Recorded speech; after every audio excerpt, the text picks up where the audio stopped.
Hello guys, എല്ലാവർക്കും മേഡൻസ് കഫേയിലേക്ക് സ്വാഗതം. അപ്പോൾ ഇന്ന് ഡേ 4 ആണ്. ഞങ്ങൾ ആഗ്രയിൽ പോവാണ്. ഞങ്ങൾ താജ്മഹലും അവിടുത്തെ ഒരു ഫോർട്ടും ഒക്കെ കാണാൻ പോവാണ്.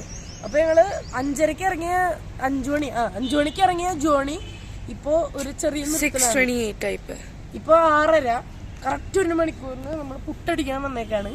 അപ്പോൾ ഇതാണ് സ്ഥലം. ഇത് എങ്ങനെ പോണേ എന്താ ചെയ്യണമെന്നൊന്നും അറിയില്ല. നമുക്ക് പുട്ടടിക്കുന്ന സ്ഥലത്തേക്ക് പോകണം.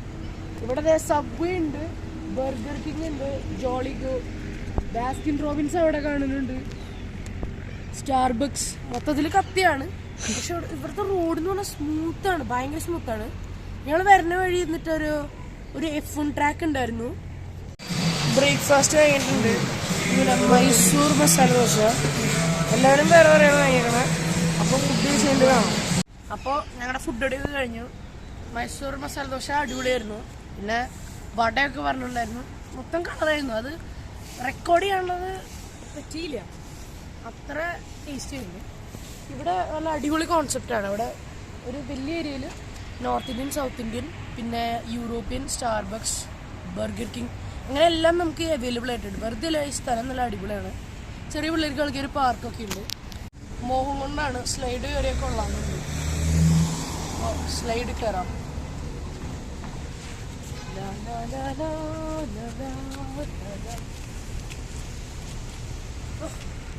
Wait for the cameraman to come up. Camera woman അല്ല, camera girl. അപ്പുറത്തോട്ട് പോവായിരുന്നില്ലേ? എങ്ങട് ഇപ്പുറത്ത് ഇതാ നല്ലത്. അത് ഒടിഞ്ഞു പോവും. ഓൾറെഡി പൊട്ടി കിടക്ക. രാവിലെ തന്നെ ഡാർക്ക് അടിക്കരുത്. എടാ ഇവിടെ വേടാ.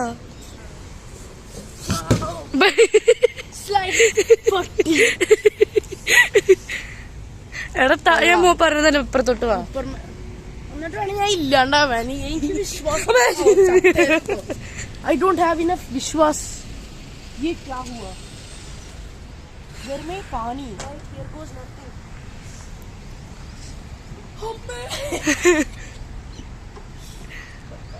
താഴത്തോട്ട് വാടേ. Lights. Camera. Action. Ashken hero. ये क्या हुआ? घर में पानी आ गया.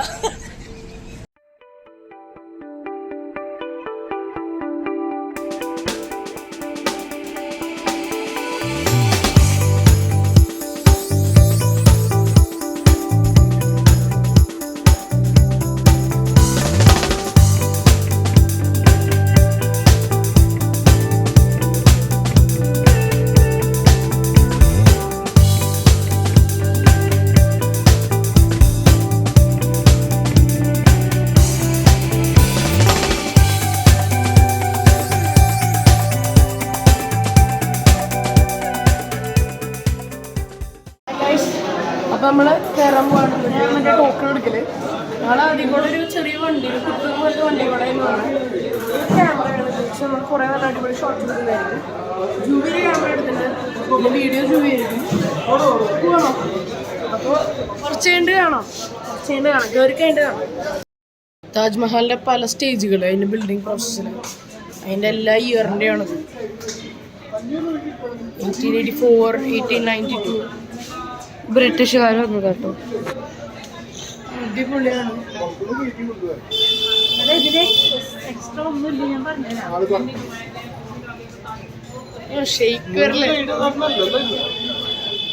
ഇത് ഓരോ ഇയറിലുണ്ടായ ചേഞ്ചസ് ആണ്. ഇപ്പോഴാണ് കളർ ചെയ്തത്. 1993, 2001, 2015, 2018. ഇതതിൻ്റെ ഉള്ളിലുള്ള കാര്യങ്ങൾ, കൺസ്ട്രക്ഷൻ എക്സെട്ര. കൺസർവേഷൻ കഴിഞ്ഞ് മൊത്തം ശരിയാക്കിയിട്ടുണ്ട് അവർ.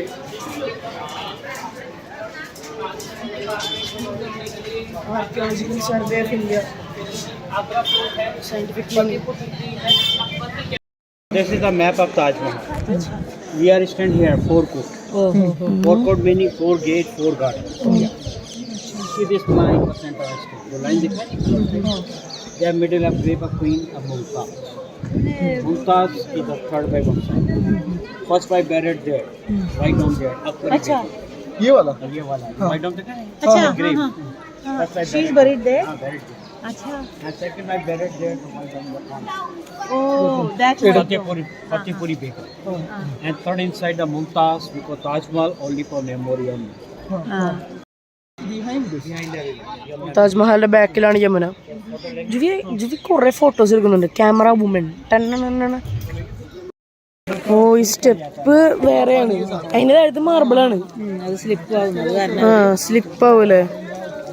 സോ ഹലോ ഗൈസ്, എഡിറ്റർ ഈഡനാണ്. ഞങ്ങളവിടെ കുറേ ഫോട്ടോസ് എടുത്തെന്ന് പറഞ്ഞില്ലേ കാനോണിൻ്റെ ക്യാമറ വെച്ച്. അതിൽ കുറച്ച് ഫോട്ടോസാണ് നിങ്ങളിപ്പോൾ ബാക്ക്ഗ്രൗണ്ടിൽ കണ്ടുകൊണ്ടിരിക്കുന്നത്. ഞങ്ങൾക്ക് താജ്മഹലിൻ്റെ ഉള്ളിൽ ഫോട്ടോസ് എടുക്കാൻ പറ്റിയില്ല, കാരണം അവിടെ ഫോട്ടോസൊക്കെ പ്രൊഹിബിറ്റഡ് ആണ്. അതായത് ക്യാമറ കൊണ്ട് കയറാൻ പറ്റില്ല. അപ്പോൾ ഫോണിലും എടുക്കാൻ പറ്റില്ല, കാരണം അവിടെ ഒന്നും തന്നെ ഫോട്ടോഗ്രാഫി അലൗഡ് അല്ല എന്നാണ് അവർ പറഞ്ഞത്. അങ്ങനെ എല്ലാം കഴിഞ്ഞിട്ട് ഞങ്ങൾ പറഞ്ഞാൻ പോകണം. ദാഹിച്ചിട്ട് വരില്ല. കുറേ ഫോട്ടോ എടുത്തിട്ടുണ്ട്, അതൊക്കെ ഞാൻ വീഡിയോയിലുണ്ടെങ്കിൽ കാട്ടിത്തരാം. അപ്പോൾ അത്രേ ഉള്ളൂ. ചാച്ചാ, നിങ്ങളിപ്പോൾ കണ്ടുകൊണ്ടിരിക്കുന്നത് പഴയ കാലത്ത് കല്ല് ഷെയ്പ്പ് ചെയ്യുന്നത് എങ്ങനെയാണെന്നാണ്. പുള്ളിക്കാരൻ ആ വടി വെച്ച് ആ യന്ത്രം കറക്കിക്കൊണ്ടിരിക്കുന്നു. കയ്യിലെ കല്ലെടുത്ത് ആ കറങ്ങുന്നതിൽ പതുക്കെ വെച്ച് അതിൻ്റെ ഷേപ്പ് മോൾഡ് ചെയ്തെടുക്കുന്നു. ഇടയ്ക്കിടയ്ക്ക് വെള്ളത്തിൽ കൈമുക്കുന്നു. അങ്ങനെയാണ് പുള്ളിക്കാരൻ ഈ കല്ല് മോൾഡ് ചെയ്തെടുക്കുന്നത്.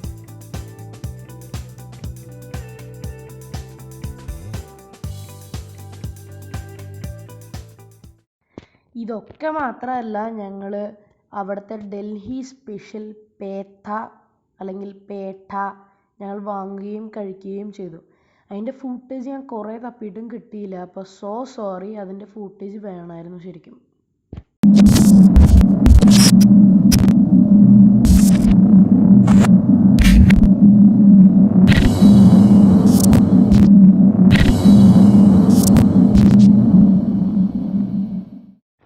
ഞങ്ങൾ ആഗ്ര ഫോർട്ടിൽ കയറുമ്പോൾ ഹൈ സെക്യൂരിറ്റി ആയിരുന്നു. അങ്ങേ വഴി കയറി അവസാനം എത്തി. അപ്പോൾ ഞങ്ങളൊരു ഗൈഡിൻ്റെ ഒക്കെ സംസാരിച്ച്, അതൊന്നും റെക്കോർഡ് ചെയ്യാൻ പറ്റില്ല. ഗൈഡിൻ്റെ അടുത്ത് പോയി, ഗൈഡ് ഹൈ സ്പീഡിൽ പോയി. പിന്നെ അദ്ദേഹത്തിൻ്റെ പരിപാടി കഴിഞ്ഞിട്ടാണ് ഞങ്ങൾ സ്പെയർ വീഡിയോസ് എടുത്തത്, കാരണം സമയം ഉണ്ടായിരുന്നില്ല. ഞങ്ങൾക്ക് നല്ല വയ്യായൊക്കെ ഉണ്ടായിരുന്നു. ഞാൻ കുറേ ഫോട്ടോസ് ക്യാമറ വെച്ച് എടുക്കുന്നതുകൊണ്ട് എനിക്കത്ര വീഡിയോ വോയിസ് ചെയ്യാനൊന്നും കിട്ടിയില്ല. അപ്പോൾ ഞാൻ ഇപ്പോൾ എഡിറ്റ് ചെയ്യുമ്പോഴാണ് വോയിസ് ചെയ്യണത്. അപ്പോൾ ആഗ്ര ഫോർട്ട് എന്ന് പറഞ്ഞാൽ ഷാജഹാൻ്റെ ഹൗസ് അറസ്റ്റ് നടന്ന സ്ഥലമൊക്കെയാണ്.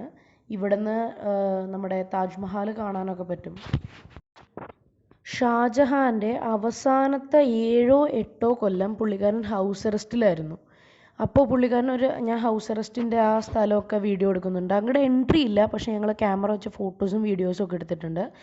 പിന്നെ ഷാജഹാൻ ഒരു ചെറിയ മോസ്കൊക്കെ അതിൻ്റെ ഉള്ളിൽ പണിതിട്ടുണ്ടായിരുന്നു. ഒരു വലിയ പാർക്ക് പോലത്തെ ഒരു വലിയ ഫ്ലാറ്റ് ആയിട്ടുള്ള ഗ്രൗണ്ട് പോലത്തെ ഏരിയ ഉണ്ട്. ഷാജഹാൻ്റെ കോടതിയിലെ എല്ലാ വലിയ തീരുമാനങ്ങളൊക്കെ ഇവിടെയാണ് നടക്കുന്നത്. ഇവിടെ ഷാജഹാൻ മുകളിലിരിക്കും, താഴത്തെ അവിടുത്തെ സേനാധിപതികളിരിക്കും, സൈഡിൽ 2 മക്കളിരിക്കും. എന്നിട്ട് എല്ലാ ഡിസ്കഷൻസും എല്ലാ ചർച്ചകളും എല്ലാം ഇവിടെയാണ്. ഷാജഹാൻ താജ്മഹലിൻ്റെ കമ്മീഷൻ കഴിഞ്ഞ് താജ്മഹൽ പണിത് കഴിഞ്ഞപ്പോൾ ഷാജഹാൻ താജ്മഹലിൻ്റെ നേരെ ഓപ്പോസിറ്റ് ഒരു ബ്ലാക്ക് താജ്മഹൽ പണിയാൻ നല്ല ആഗ്രഹം ഉണ്ടായിരുന്നു.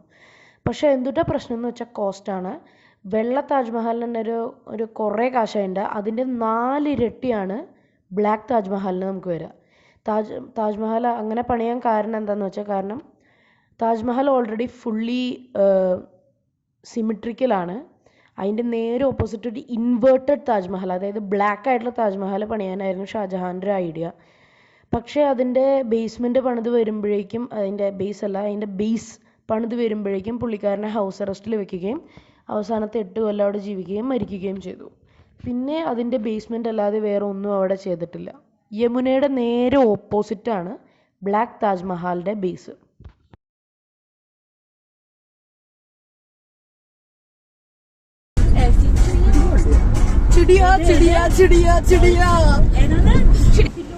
ഞാനും താഴ്ത്തുന്നുണ്ട് ഗൈസ്. ഹായ്. നീയും ക്രാക്കാണ് വേഗം വാന്ന്. आशिकन हीरो, ये क्या हुआ? घर में पानी आ गया.